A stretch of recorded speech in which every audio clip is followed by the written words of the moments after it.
Halo teman-teman semuanya, balik lagi bersama aku Tete Salvianita NPM 44192100038. Pada kesempatan kali ini aku akan membahas tentang sistem data dan O2C pada sebuah perusahaan, yaitu PT Beiersdorf Indonesia.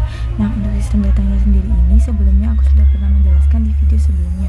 Nah, untuk gimana penjelasan lebih lanjutnya, yuk langsung aja. Pertama-tama di sini aku akan membahas sistem data sama seperti sebelum-sebelumnya. Di sini terdapat logo perusahaan, nama perusahaan, alamat perusahaan, nomor NPWP dan judul form yang bersifat statis.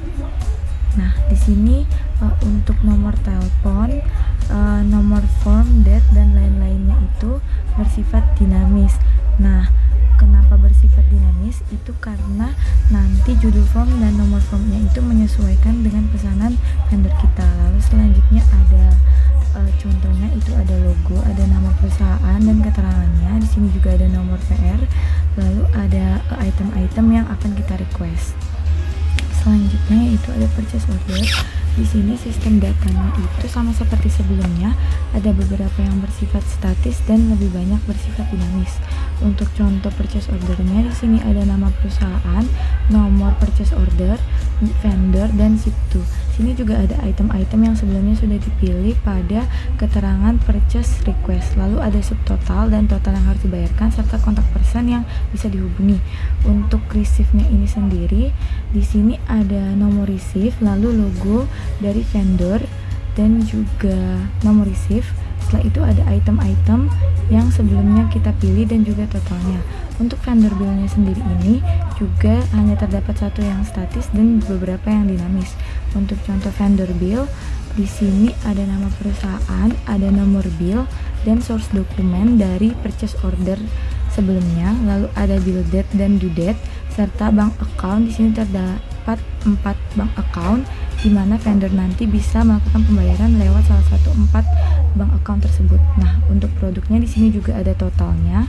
Nah, untuk payment sendiri ini, untuk form paymentnya ini di sini ada logo perusahaan dan nama perusahaan, ada juga form klien seperti nomor billing yang sudah dikeluarkan, ada phone number, email, bank name yang sudah dipilih, lalu ada total payment yang harus dibayarkan oleh vendor. Nah, total paymentnya ini menyesuaikan dari bill yang sudah keluar sebelumnya. Nah, selain itu di sini ada menu edit jika salah satu dari informasi di atas terjadi kesalahan, seperti misalnya nomor HP yang salah atau ingin melakukan pergantian bank. Nah, setelah itu di yang terakhir ini ada informasi mengenai PT Beiersdorf Indonesia. Lalu selanjutnya kita akan membahas flowchart O2C di PT Beiersdorf Indonesia. Nah, pertama-tama untuk memulainya di sini kita bisa melakukan request order. Jika no, kita akan ke exit, dan jika yes, kita bisa mengisi form request. Nah, untuk form requestnya ini sama seperti yang sudah saya jelaskan. Untuk contohnya itu seperti ini teman-teman, ada item, description, dan quantity dan juga price yang kita pilih. Selain itu kita mengisi purchase order. Nah, purchase ordernya itu sama seperti tadi. Untuk contohnya itu seperti ini. Jadi nanti ada item kode, ada nomor purchase order, ada description-nya, ada quantity-nya dan juga unit price serta total. Nah, selanjutnya nanti akan keluar receive sesuai dengan pesanan kita sebelumnya.